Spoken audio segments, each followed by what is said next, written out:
नमस्कार दोस्तों, स्वागत है आपका रिंकेश परानी चैनल में। दोस्तों आज हम लोग देखने वाले हैं स्किन कैंसर के बारे में पूरी जानकारी समझने वाले हैं।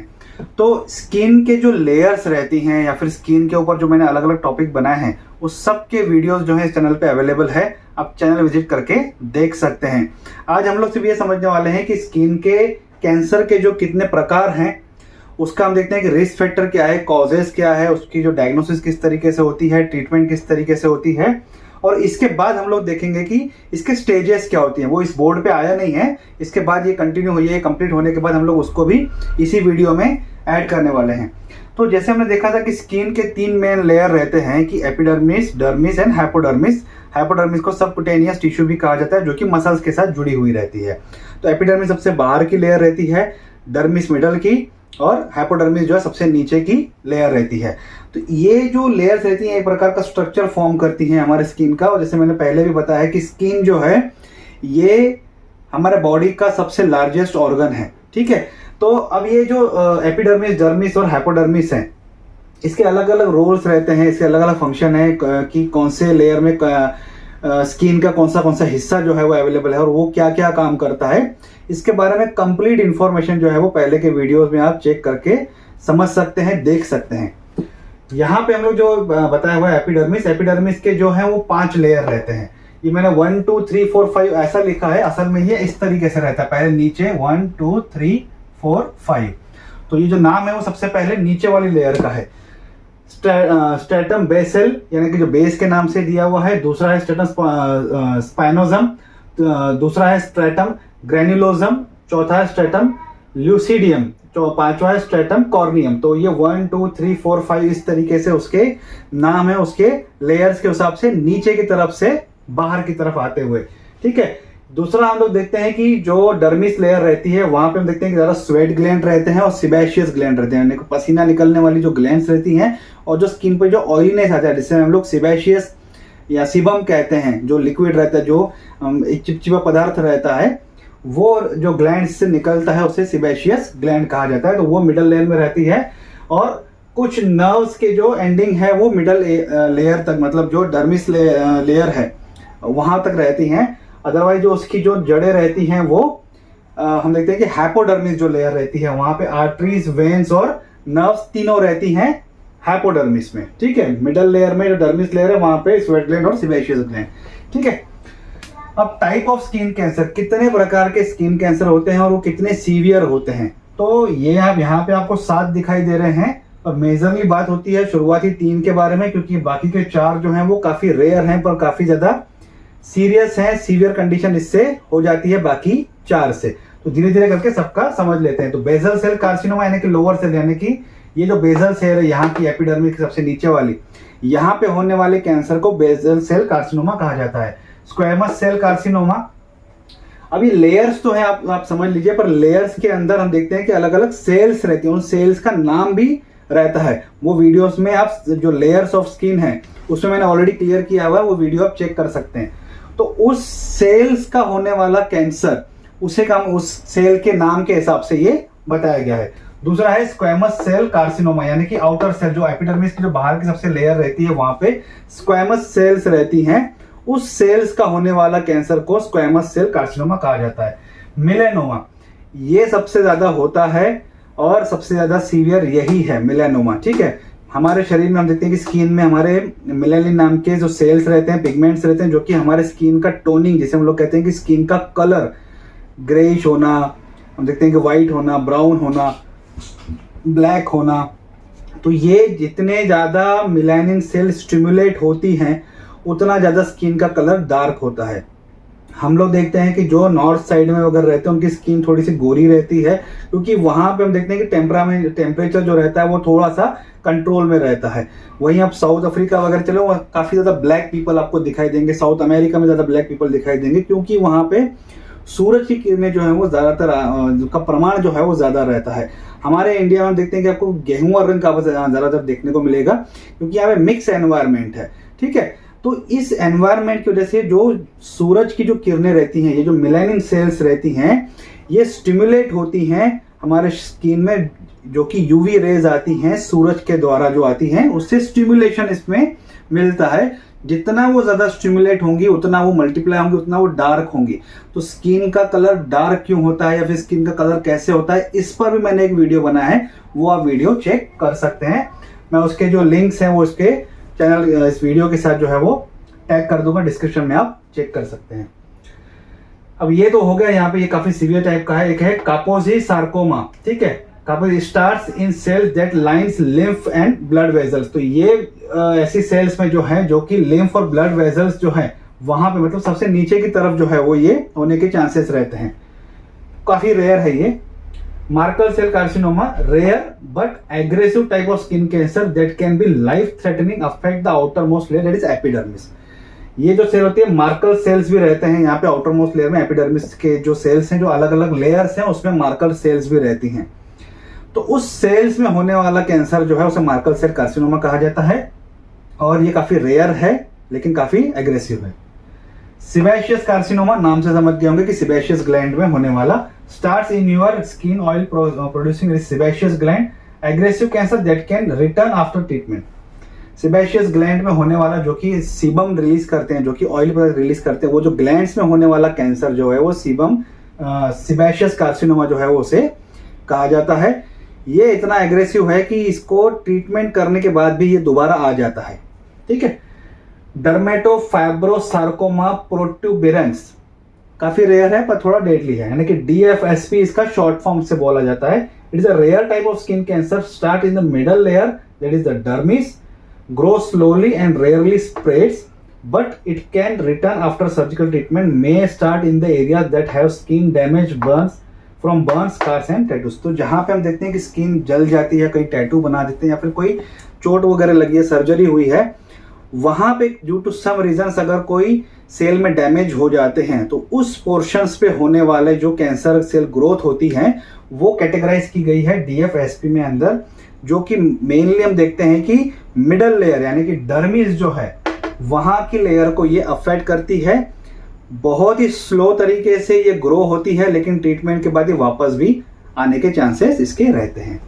रिस्क फैक्टर क्या है, देखो मैक्सिमम जो रिस्क फैक्टर है हम समझ लेंगे, इसमें तो मैं समझा देता हूं, पर मैक्सिमम जो स्किन कैंसर होने के चांसेस रहते हैं वो ज्यादा आप अगर धूप में ओवर एक्सपोजर कर रहे हैं अपने आप को तो UV लाइट जो रहती है आपके स्किन के ऊपर डायरेक्टली अटैक करती हैं, मेलानिन एक्टिवेट हो जाती है और स्किन के जो लेयर्स हैं वो डैमेज होना शुरू हो जाती हैं और वहीं से मल्टीप्लिकेशन जो है वो शुरू होना, वहीं से जो शुरू होता है, जो कि सेल्स का हम देखते हैं कि एक नेचुरली जो स्किन सेल्स हैं उसका काम है कि ओल्ड सेल्स एक समय के बाद डेड हो जाती है, नई सेल्स वो ग्रो करना शुरू करती हैं। तो और मेलानिन जो है वो काफ़ी तेजी से स्टिमुलेट अगर हो जाता है तो ये जो सेल का जो फॉर्मेशन है कि डेड सेल कम होना और न्यू सेल फॉर्मेशन होना, ये इम्बैलेंस हो जाता है, मिसमैच हो जाता है। जो ये जो साइकिल है वो काफ़ी ज़्यादा डिस्टर्ब हो जाती है, जिसकी वजह से जो अननेसेसरली जो है वो सेल्स के ओवर ग्रोथ हो जाती है और वही मेन कारण बनता है स्किन कैंसर का।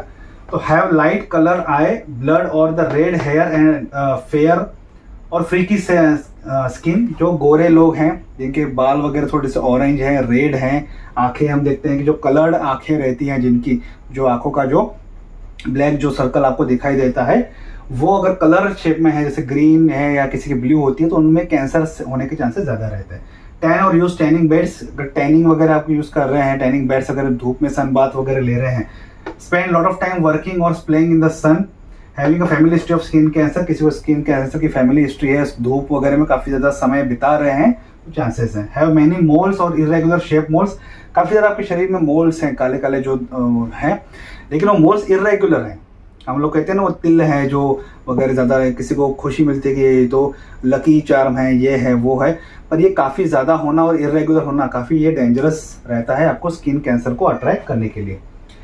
गेट इजीली सनबर्न और have history of the sunburn, ठीक है। सनबर्न अगर हो जाता है या फिर आपको कुछ हिस्ट्री हुई है किसी धूप में, जो हम सनबर्न जैसे धूप में जो टैनिंग हो जाती है, लोग जितना पोर्शन कवर करते हैं उतना ही वाइट दिखता है, अदरवाइज वो बाकी पूरे टैन रहते हैं, बर्निंग हो जाती है, तो वो अगर हिस्ट्री रही है तो।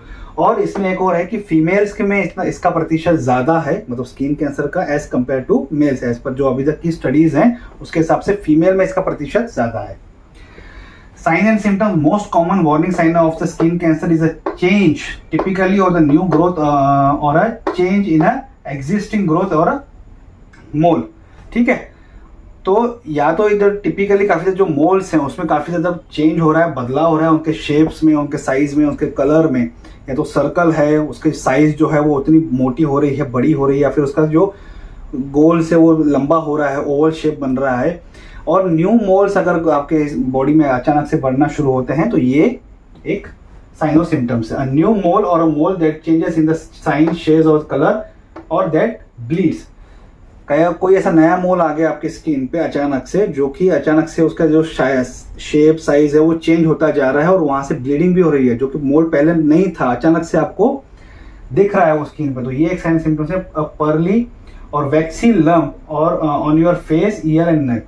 फेस, ईयर एंड नेक पे अगर इस तरीके से कोई जैसा गांठ जैसा ऐसा दिखाई दे रहा है, हल्के हल्के से बाल दिखाई दे रहे हैं, कई लोग देखते हैं कई लोग को एक काला मोल्ड हो जाता है, फिर वहाँ पे हेयर्स आ जाते हैं, तो उसमें अगर अचानक से आपको दिखाई दे रहा है वो एक कारण बनता है। और फ्लैट पिंक, रेड और द ब्राउन कलर पैचेस और bump.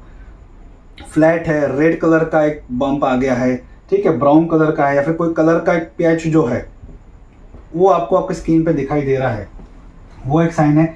Areas on your skin that looks like scar. ऐसी जो स्किन के एरिया हैं जो कि आपको घाव जैसी दिखाई देगी, मतलब जैसे हम देखते हैं थोड़ा रेडिशनेस हो जाए, थोड़ा वाइटिशनेस होता है, बाजू से थोड़ा सा पर्पल हो जाता है, असल में वो घाव नहीं होता पर वो घाव के जैसा दिखता है। Source that looks crusty, have a depression in the middle और द ब्लीड ऑफन्स। तो वो इस तरीके से जो रहेगा, थोड़े से ये इस तरीके से डीप रहेंगे यहाँ पे मिडल साइड में, जो फोड़े वगैरह जिसको कहते हैं, तो इस तरीके से रहेगा, मिडल में से थोड़ा से डीप रहेंगे, यहाँ से ब्लीडिंग होना शुरू हो रहा है। अ वुंड और सोर दैट वोंट हील और that heels but comes after again. ऐसा घाव, ऐसा वुंड जो कि ठीक ही नहीं हो रहा है, उसे बार बार सब ट्रीटमेंट करवा दिया, डर्मेटोलॉजिस्ट जिसके पास उसके पास सब ट्रीटमेंट करवा दिया, तो भी ठीक नहीं हो रहा है, और ठीक हो रहा है तो दोबारा आ जा रहा है, तो वो एक साइन और सिम्टम्स है। A rough scaly lesion that might itch bleed and become crusty. एक लीजन है, घाव है जो कि क्रस्टी हो रहा है, थोड़ा सा ब्लीड हो रहा है, ईची हो रहा है, तो ऐसे जो सिम्टम्स, मतलब इन शॉर्ट जो स्किन में जो आपको अचानक से आए बदलाव और वो स्किन में नेचुरल बदलाव नहीं है और स्किन में उसकी काफ़ी ज़्यादा तकलीफ हो रही है, तो वो एक सिम्टम्स साइन है स्किन कैंसर का। What does skin cancer looks like, किस तरीके से दिखता है, तो उसको कैटेगराइज किया गया। Skin cancer look different depending on what type of skin cancer you have, think of ABCD rule. तो ABCD रूल के हिसाब से ही इसे डिवाइड किया गया है कि किस तरीके से वो दिखता है, और उसके कैटेगराइजेशन जो है वो ABCD के नाम से उसे दिया गया है। एक है असिमेट्री यानी इरेगुलर शेप, जो कि मोल्स हैं उसके शेप जो रहेंगे वो इरेगुलर रहेंगे। दूसरा है बॉर्डर यानी कि जो ब्लरी और इरेगुलर शेप लीजन, तो जो बॉर्डर रहेगा उसका, जो मोल है उसका जो है वो ब्लरी रहेगा, थोड़ा सा इरेगुलर शेप रहेगा, उसका जो बॉर्डर रहेगा सही तरीके से नहीं रहेगा, मतलब आपको घाव देखते बराबर लगेगा कि ये मोल के सराउंडिंग में ऐसा क्या है जो मुझे आज तक महसूस नहीं हुआ। Colour, mole with more than one colour, कोई डार्क ब्राउन दिखेगा, कोई लाइट ब्राउन, कोई ब्लैक दिखेगा, कोई लाइट ग्रेइश दिखेगा, तो एक जैसे मोल के जो कलर्स हैं वो ना होना, ये भी एक स्किन कैंसर के जो चांसेस हैं दिखने के। Diameter larger than the pencil eraser. हम बचपन में जो पेंसिल आज के भी आते हैं, जो नॉर्मल 6 mm के जो रबर साइज रहती है, मतलब जो पेंसिल रहती है उसके पीछे से जो रबर रहता है, तो वो अगर आप स्किन पर रखोगे उससे बड़ा अगर मोल दिखाई दे रहा है तो वो एक चांसेस रहता है। 6 mm के सर्कल से ज़्यादा अगर है तो चांसेस हैं। इवोल्यूशन, ये सबसे ज़्यादा इंपॉर्टेंट है। Enlarging, changing in shape, colour और size, this is more important signs. Evaluate होता रहा है, बढ़ता जा रहा है, मतलब उसका जो शेप है वो एनलार्ज हो रहा है, चेंज हो रहा है किसमें, शेप में और कलर और साइज में, ठीक है, कलर, साइज में, शेप में अगर बदलाव आता जा रहा है तो वो है इवोल्यूशन टाइप में, और ये सबसे ज्यादा इंपॉर्टेंट साइन है। कॉजेस क्या है? कॉजेस मैंने जो बताया आपको, रिस्क फैक्टर लगभग वही है। Overexposure to the sunlight, specially when you have sunburn, blistering, UV rays from the sun damage the DNA in your skin, causing the abnormal cell to form. These abnormal cells rapidly divide in a disorganized way, forming a mass of cancer cell. तो धूप आई, धूप को skin में बैठी, skin में जो sales हैं वो ओवर ग्रोथ हो गए, जो उसने DNA में सेल्स को अफेक्ट कर दिया, उसकी वजह से मल्टीप्लिकेशन हो गया, काफ़ी ज़्यादा बढ़ने की वजह से वो है कैंसर का एक मोल जो है वो बनना शुरू हो गया। तो मैक्सिमम जो कैंसर देखे गए हैं वो धूप की वजह से, जो इसके जो UV रेज है उसकी वजह से। डायग्नोसिस में क्या करेंगे आप? डर्मेटोलॉजिस्ट या ऑन्कोलॉजिस्ट के पास जाएंगे। ऑन्कोलॉजिस्ट स्पेशलाइज कैटेगरी हैं जो कि कैंसर को ट्रीटमेंट करते हैं। कई डर्मेटोलॉजिस्ट ने ऑन्कोलॉजिस्ट भी पढ़ाई कर ली होती है ताकि वो दोनों ट्रीटमेंट करते हैं, डर्मेटोलॉजी भी करते हैं और उनका एक सेटअप रहता है कैंसर ट्रीटमेंट के लिए, स्किन कैंसर के लिए, तो वो दोनों करते हैं। ठीक है, क्या काउंसलिंग करेंगे, आपको कब से महसूस हो रहा है, क्या होता है, जितनी भी हिस्ट्री है, जो भी आपके रिस्क फैक्टर वगैरह हैं वो सब आपसे पूछे जाते हैं। जो भी डॉक्टर के पास इंक्वायरी रहती है पूरी हर चीज़ इन्फॉर्मेशन आपसे ली जाती है, इंक्लूडिंग फैमिली हिस्ट्री वगैरह एक्सेट्रा एक्सेट्रा सब पूछा जाता है। उसके बाद उस पोर्शन का डॉक्टर डायग्नोसिस करता है कि हाँ अगर इसमें कुछ चांसेस हैं तो फिर उसका बायोप्सी करते हैं। बायोप्सी मैंने पहले बताया है, जिस पोर्शन में अफेक्ट होता है उसका कुछ हिस्सा काट करके स्लाइड बना के दिया जाता है ताकि वो उसका बायोप्सी जो है उसका ट्रीटमेंट करते, या फिर फॉर्मेलिन सॉल्यूशन में भी डाल के उसे दिया जाता है। पर चांसेस हैं कि इसके जो स्किन है वो जो स्लाइड में ही जो है वो देते हैं और फॉर्मेलिन के साथ देते हैं ताकि वो खराब ना हो। ट्रीटमेंट क्या होती है, ट्रीटमेंट समझ लेते हैं पहले। एक तो है cryotherapy. Oncologist uses the liquid nitrogen to freeze skin cancer this dead cells slug off after treatment. तो क्रायोथेरेपी जो रहती है उसमें डर्मेटोलॉजिस्ट भी कभी कभी करते हैं और ऑन्कोलॉजिस्ट भी, दोनों करते हैं ये। तो ये क्या करते हैं, लिक्विड नाइट्रोजन करते हैं ताकि वो जो जहाँ पे स्किन पे कैंसर सेल जनरेट हुई है वहाँ पे वो नाइट्रोजन लगाया जाता है ताकि वो जो फ्रीज हो जाती है और फिर जो डेड सेल्स हैं वो स्लग ऑफ यानी कि छड़ जाती हैं, नीचे गिर जाती हैं वो। ठीक है, दूसरा है excisional surgery. Oncologist remove the tumour and some surrounding healthy skin to be sure all the cancer is gone. तो एक्सेशनल सर्जरी मान लो यहाँ पर है तो सर्जरी करते हैं, उसको पूरा कट करते हैं और आजू बाजू की थोड़ा सा और जो हेल्दी सेल्स रहती हैं उसको भी निकाल देते हैं ताकि ये श्योर रहे कि हेल्दी सेल्स को भी अगर चांसेस हो फ्यूचर में तो वो आज ही खत्म हो जाए। Chemotherapy. Oncologist uses the anti cancer medication topically और आईवी। तो कुछ आपको मेडिकेशन के ट्रॉपिकली जो मेडिकेशन दी जाती है एंटी कैंसर वहाँ पे लगाने के लिए, और अगर वहाँ से रिजल्ट नहीं मिलता है तो फिर आईवी के द्वारा जो दी जाती है, जो कि आईवी जो है काफ़ी तकलीफ देती है। Immunotherapy. Oncologist gives the medication to train your immune system to kill the cancer cells. तो इम्यूनोथेरेपी जो रहती है, इम्यूनोथेरेपी जो कि हमारा इम्यून सिस्टम है उसको बूस्टअप करने के लिए ये दवाई दी जाती हैं ताकि वो और हमारे जो कैंसर सेल्स अगर ग्रोथ हो गए किसी को तो उसे किल करने में हमारे इम्यून सिस्टम को एक प्रकार का ट्रेनिंग जो है वो दवाइयाँ देती हैं। Radiation therapy. जो रेडिएशन ऑन्कोलॉजिस्ट, अंडरलाइन है, radiation oncologist uses the radiation strong beam of the energy to kill the cancer cells और कीप देम फ्रॉम ग्रोइंग और डिवाइडिंग। तो रेडिएशन आपको पता है, सभी को ने देखा है कि वो रेडिएशन थेरेपी दी जाती है ताकि उसे किल किया जाए कैंसर सेल को और उससे ग्रो करने से या मल्टीप्लाई होने से बचाया जाए। रेडिएशन का मतलब है strong beam of energy. Photodynamic therapy uses your dermatologist coat your skin with the medication which can activates your with the blue और the red fluorescent light. This therapy destroy the precancerous cell while leaving the normal cell alone.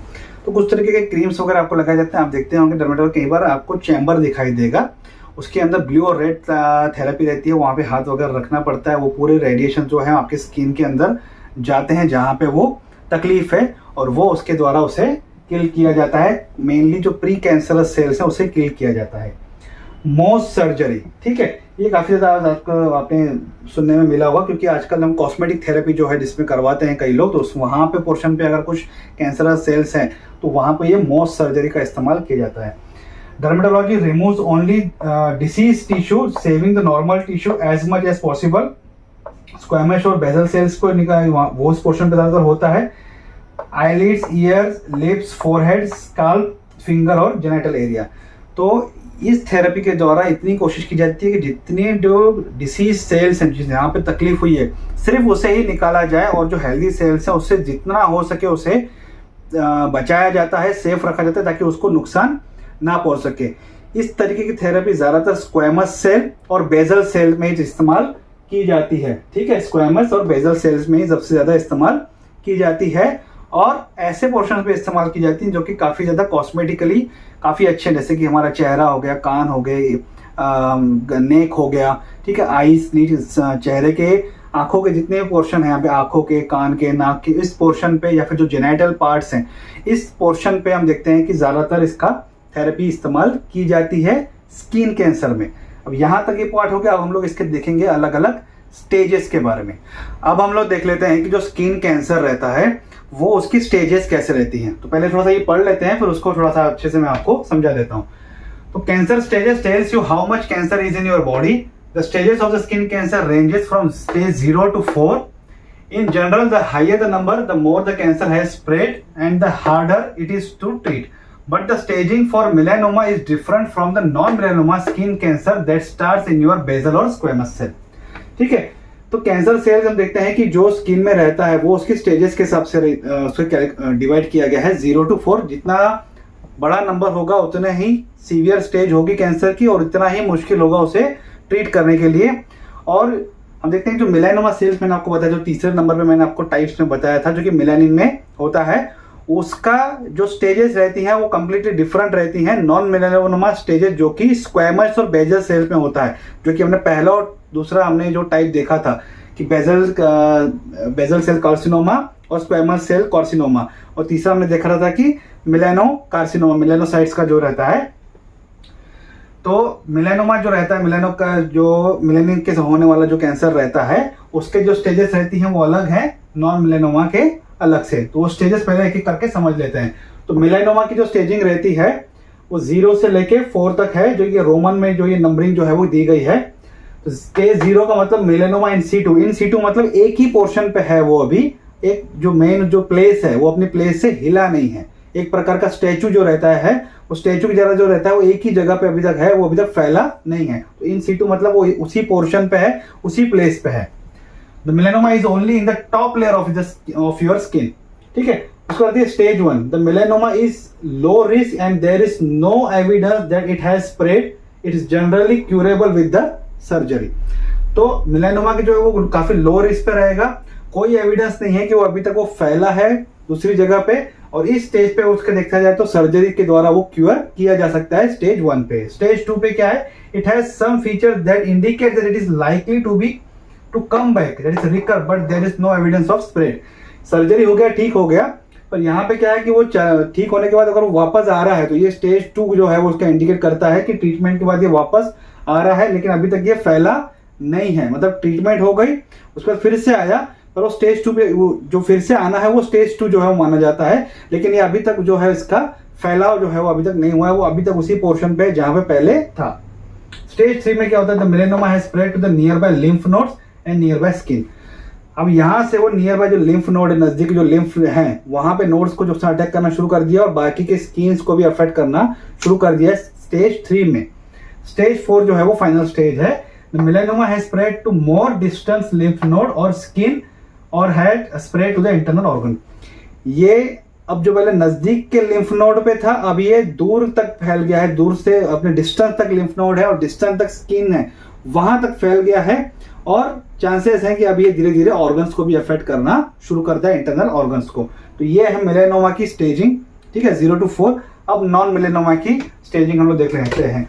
तो non melanoma staging क्या है, इसका भी stage 0 में cancer is only in the top layer of the skin. ठीक है, 0 में, stage 0 में. स्टेज 1 में cancer is in the top and the middle layer of skin. तो पहले 0 स्टेज में क्या था, सिर्फ टॉप पे था. स्टेज 1 में टॉप और मिडल पे आ गया कैंसर. स्टेज 2 में cancer in the top and the middle layer of the skin and moves to the target your nerves और डीपर लेयर ऑफ स्किन. तो डीपर लेयर क्या है, सबक्यूटेनियस टिश्यू जो है, सबसे हम देखते हैं कि हाइपोडर्मिस, वहां पे अफेक्ट करना है, और वहां पे क्या है, नर्व्स के जो एंडिंग्स हैं, ब्लड वेजल्स हैं, वहां पे अब धीरे धीरे अफेक्ट करना, ये डीपर लेयर में जाना शुरुआत कर देता है. स्टेज 3 में टॉप लेयर और मिडल लेयर के होने के बावजूद और डीप में ये जा रहा है. स्टेज 3 में क्या है, कैंसर है spread beyond your skin to your lymph node. अब ये स्किन से फैल के जो नजदीक में लिम्फ नोड्स हैं वहां तक पहुंच गया है स्टेज 3 में. स्टेज 4 में कैंसर है spread to other part of your body and your organs like liver, lungs और ब्रेन. अब लिम्फ नोड्स पे भी आ गया, स्किन के लेयर पे भी आ गया. अब स्टेज 4 जो लास्ट स्टेज जिसे मानी जाती है, अब ये दूसरे ऑर्गन्स पे भी फैलना शुरू हो गया है, खास करके लिवर, लंग्स और ब्रेन्स पे. तो ये है डिफरेंट, जो कोई डिफरेंशिएशन अगर आपको देखना है मेलानोमा नॉन मेलानोमा की स्टेजिंग पे, तो ये आपको एक डिफरेंस चार्ट जो है आपके सामने दिया गया है. तो आज का टॉपिक यहीं तक था. आई होप आपको आज का वीडियो अच्छा लगा होगा. वीडियो अच्छा लगे तो लाइक और शेयर जरूर कीजिएगा. अगर आपको कमेंट हो तो कमेंट बॉक्स में कमेंट कर सकते हैं, और मुझे चैनल को सपोर्ट करने के लिए प्लीज सब्सक्राइब कीजिए. Thank you.